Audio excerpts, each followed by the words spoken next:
Hello there and welcome to CoreTV News on the Hour with me, Sabina Izuku. The Vice President-elect Yomi Osinbajo has said the Muhammadu Buhari-led government will inherit the worst economy ever in the history of the nation. Also, a former British Prime Minister, Tony Blair, has advised Buhari to take advantage of the country's current level of public support for him to take hard decisions. Osinbajo and Blair spoke during the opening of a two-day policy dialogue on the implementation of the Agenda for Change, which began in Abuja on Wednesday. Osinbajo put the nation's local and international debt profile at $60 billion, with 2015 debt serving bill of 953.6 billion naira, representing 21% of this year's budget. He noted that an estimated 110 million out of the nation's over 170 million population were living in extreme poverty, while the largest chunk of the benefits of the nation's wealth was going into the pockets of a small percentage of the population. According to him, the nation's dwindling oil revenues has made it difficult for 24 of Nigeria's 36 states to pay salaries. Former British Prime Minister Tony Blair has asked the incoming government President General Muhammadu Buhari to overhaul the Nigerian National Petroleum Corporation (NNPC), saying it was one sure way of tackling corruption and saving more money for infrastructural development. Vice President-elect Yomi Osinbajo, representative of former Britain Prime Minister Tony Blair, Lord Mendelsohn, and Director, Policy Research and Strategy, Directorate of All Progressive Congress, APC, Kayode Fayemi, during the opening ceremony of two-day policy dialogue on the implementation of the Agenda for Change at the Transcorp Hilton Hotel, Abuja. Blair also asked the leadership of the All Progressive Congress, APC, to switch from its opposition status and assume the posture of head of an organization, stressing that the days of persuasion and agitations were over. Well, he further also stated that the Buhari and the APC must be true to the words and at all times, saying that the action of the incoming government within the first 100 days in office would determine the kind of goodwill it would eventually have. Blair spoke at a two-day policy dialogue themed Implementing Change from Vision to Reality, organized by the Policy Research and Strategy Directorate of the APC Presidential Campaign Council in Abuja on Wednesday. With crisis within the People's Democratic Party, claimed its national chairman, the chairman of the party Board of Trustees, Tony Aneni, has also resigned his position. Aneni was the BOT chairman a few weeks to the end of the tenure of Olusegun Obasanjo as the president in 2007, when the then president took over the post in controversial circumstance. Edo-born politician said in a letter he resigned and submitted to President Jonathan in Abuja that his resignation is due to current state of affairs within the party. PDP National Chairman Adamu Muazu earlier resigned on Wednesday morning from his exalted party post as the first major casualty from the crisis rocking the party since it suffered a heavy defeat in March 28 and April 11 elections. Meanwhile, the chairman of the Board of Trustees of the People's Democratic Party, PDP, Tony Aneni, has explained that he stepped down to allow outgoing President Goodluck Jonathan to assume the position. He said this in a one-page letter addressed to President Goodluck Jonathan and dated 20th of May 2015. In the letter, he recalled that he had offered to step down for the president at the ceremony that would have taken place on the 23rd of May. And then he noted that he has now decided to formally step down to allow the outgoing president to assume the position or approve a process that will enable any other member of the BOT to rise to the position. He, however, assured PDP members of the readiness to remain a loyal foundation member of the party. The national chairman of the People's Democratic Party, Adamu Muazu, has resigned his position. Reasons given for his resignation, according to him, based on health issues. Muazu has been out of the country on a medical trip. Calls for his resignation had been gaining momentum since the dismal performance of the PDP in the general elections. Prominent among those calling for his resignation are Ayodele Fayose, the governor of Niger State, Sule Lamido, governor of Jigawa State. Fayose is particularly of the opinion that not only did the PDP national chairman not do enough work for President Goodluck Jonathan to win the presidential election, he also works for Muhammadu Buhari of the All Progressive Congress, winner of the elections. On different occasions, Muazu has insisted that he would not resign, assuring the public that the PDP and the National Working Committee, NWC, were in harmony. Jonathan Camp had been suspicious of Muazu's commitment to the re-election of the president. Deputy National Chairman of the People's Democratic Party, PDP, Uche Secondus, is now the party's acting national chairman. This followed the resignation of the party chairman, Adamu Muazu, on what he says is health grounds. PDP National Working Committee has since accepted Muazu's resignation. He has also set up a 7-man disciplinary committee to look into allegations leveled against party members.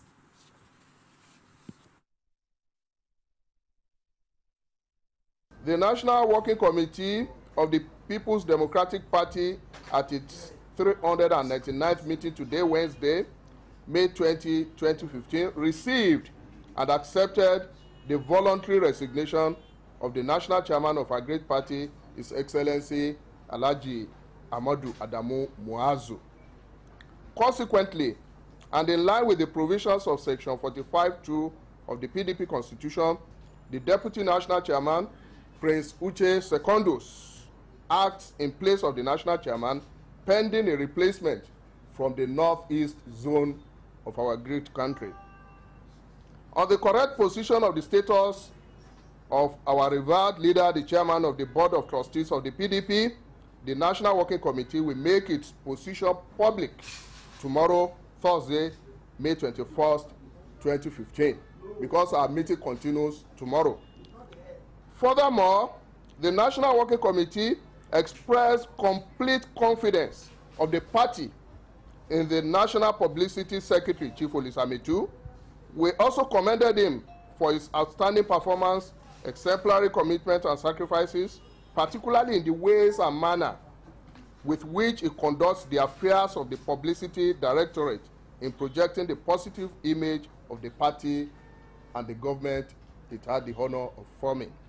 Meanwhile, the National Working Committee has set up a 7-man disciplinary committee headed by Chief Michael Abdul, with members comprising of Chief Mike Ogiadome, Senator Teslim Folani, Dr. Akilu Indabawa, Dr. Hassan Kafayas, Barrister Noye Nwago, while Barrister Tony Cesar Okeke serves as secretary.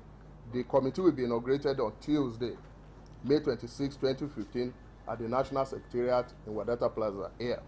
Finally, the National Working Committee called for calm and understanding of all members and other critical stakeholders, including the media, at this time of re-engineering process in our great party, while directing any member with genuine grievances to channel such through the appropriate organs.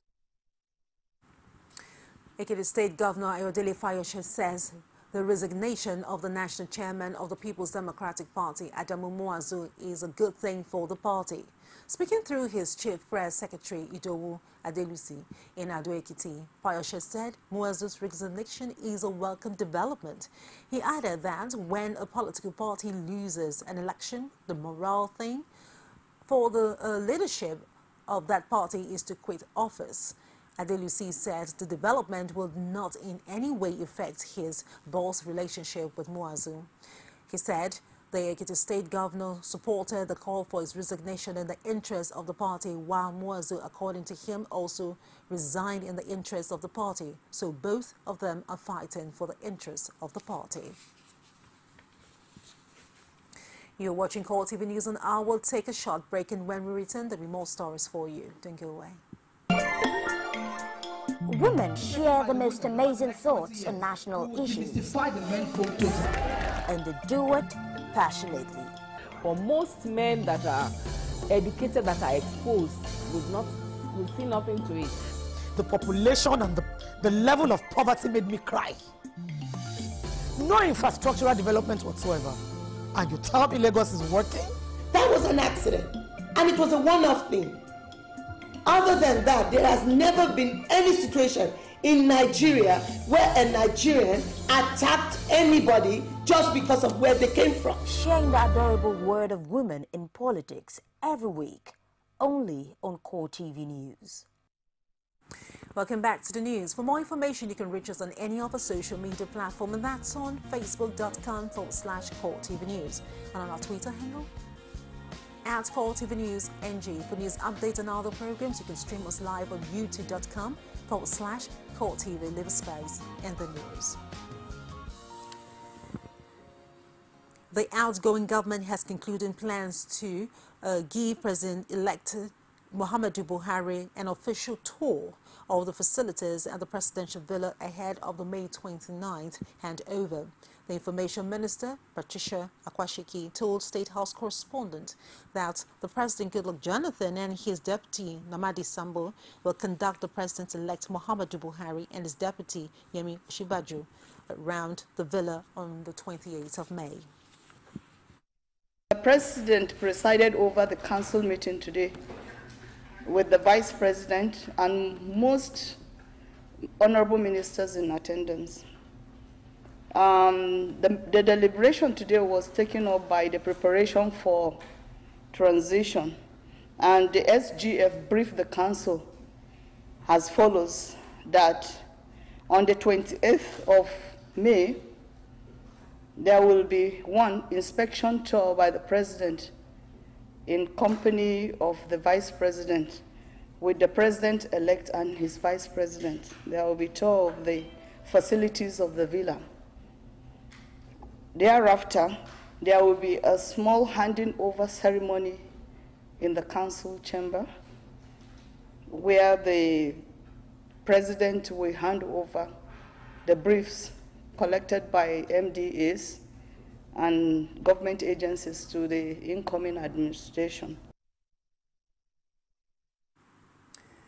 A coalition of youth group in northern Nigeria is German support for the aspiration of Femi Gbajabiamila as the next Speaker of the House of Representatives. Coalition of Northern Youth Association said in a statement that Nigeria deserves the best for the position, regardless of geopolitical zone or ethnic considerations. The group noted that it was not out of place for the Speaker to emerge from the Southwest, the same zone which produced the Vice President of the incoming government.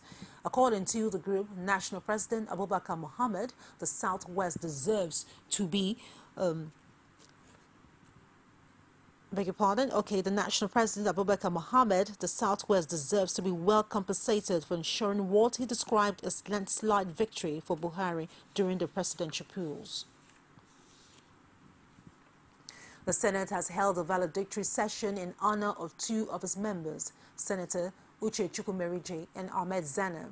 Senate leader Victor Indoma Egba led the tribute with a motion entitled "The Miss of Uche Chukwumerije and Ahmed Zana," with Senate President David Mark lamenting that it was not the best of the time for all Senates.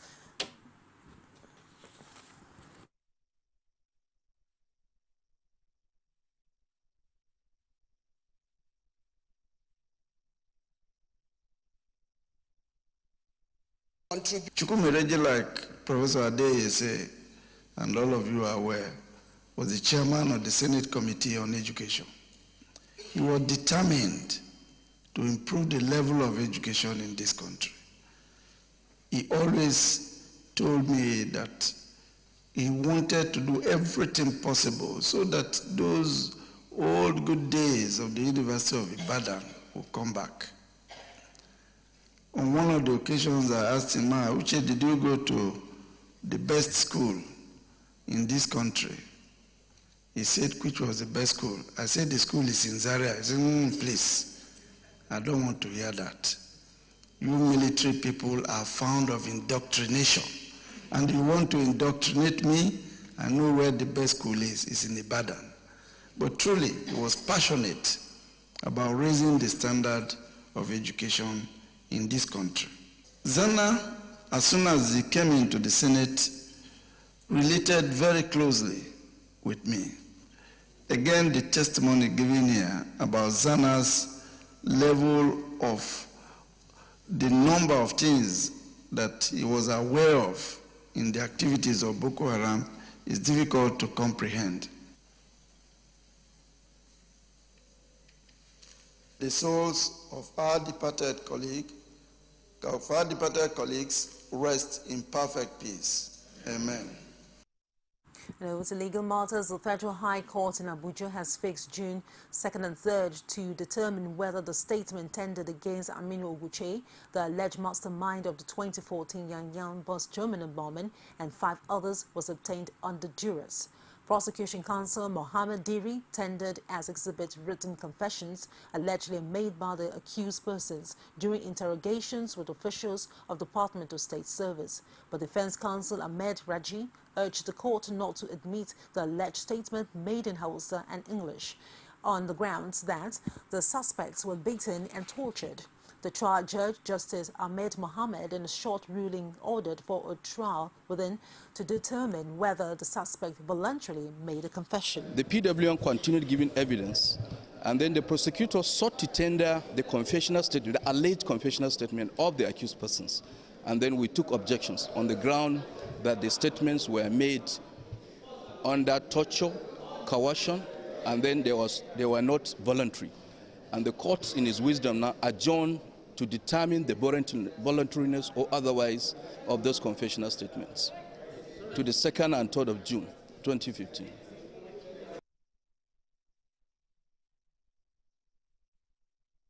The federal government has approved the conversion of 4 colleges of education to universities of education. The decision was taken on Wednesday at the Federal Executive Council presided over by President Goodluck Jonathan. Minister of Education Ibrahim Shekarau, who disclosed this at the end of the meeting, said the government is also setting up Federal University of Health Services in Otukpo.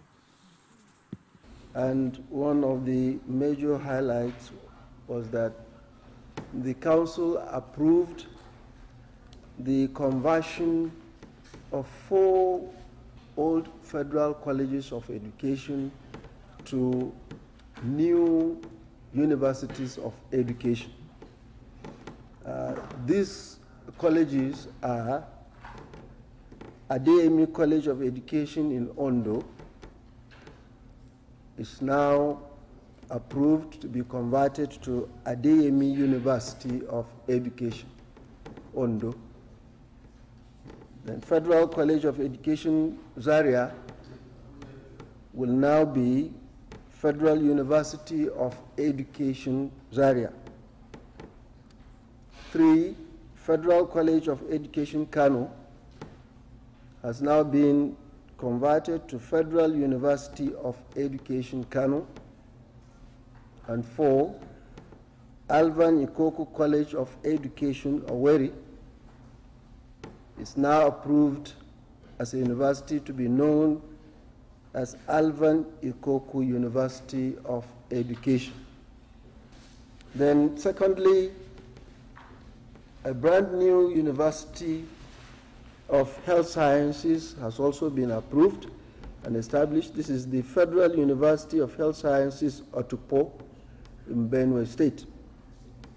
Now, before then, this institution had been Medical Health Sciences College under the Federal University of Agriculture, Makadi.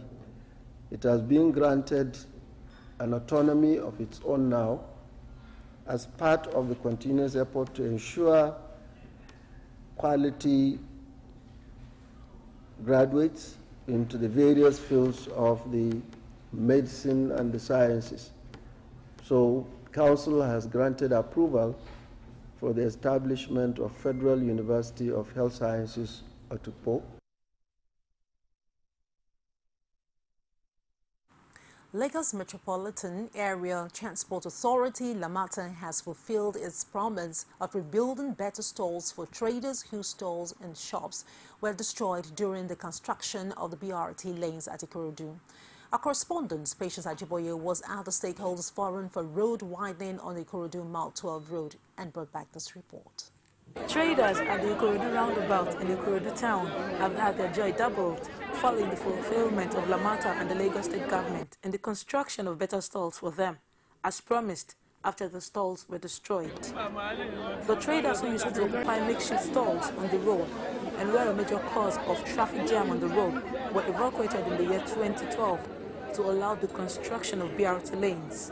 And when many thought promises for better stalls were just sweet words, Lamata and the Lagos State government proved their doubts wrong with the construction of stalls at a Greek bus stop and the allocation of same to the evacuated. They expressed their joy at the goodwill reached out to them. I'm feeling very well. Then try. And then do well. Yes, then do well. So I thank God that my own will reach my hand. So I really thank God. We keep hope on God that they will do their promise. As you can see today, they have fulfilled their promise by giving us all this allocation letter. That means we have gotten our heart desire. Now I'm seeing it for my eye and I hear it, and I have take the paper. This is the paper they give me now to show. I'm very grateful for Lamata. May God Almighty guide you people anywhere in Jesus' name. It's a welcome development. We thank God and we thank the Lagos State governor. They promised us when they demolish our marketplace that they are going to provide another market for us, and they fulfill it. Lamata, however, says the gesture is not just the fulfillment of promises made to the traders. It is to make sure that the project of ensuring smooth traffic on the Ikorodu Mile 12 road is fully actualized, adding that the new stalls are given free of charge and with power and water supply, as well as parking lots and a crèche. The market was a major obstruction. People park to buy their wares. The market actually was encroaching on the road, but now we believe that will be gone with this new market we built for them. With traders put off the Ikorodu Mile 12 road and situated in better organized stalls, it is certainly the beginning of the end of heavy traffic on the axis. Patience Ajiboye, CoreTV News, Lagos. Let's take another break, and when we return, we'll bring you more stories outside Nigeria. Just stay with us. You can now watch CoreTV News live from anywhere in the world on our website, www.coretvnews.com. Click on Live TV on our website and watch us live. And welcome to CoreTV Primetime Days. To follow us on Twitter, click on Twitter icon on our website. On Facebook, click on the Facebook and YouTube to see all our previous news production. You can also watch us live on YouTube. Click CoreTV, leave a space, then News. CoreTV News, our 24-hour news station. Welcome back. And outside Nigeria, UN has announced that talks between rival Yemeni parties will take place in Geneva, Switzerland, and on the 28th of May to bid to end over 7 weeks of war. Ban Ki-moon, UN Secretary General, said the 28th of May meeting was to restore momentum towards a Yemeni-led political transition process after weeks of conflict that left 1,850 dead. The Secretary General is pleased to announce the launch of the inclusive consultation starting on the 28th of May in Geneva to restore momentum towards a Yemeni-led political transition process. The UN statement issued in New York said.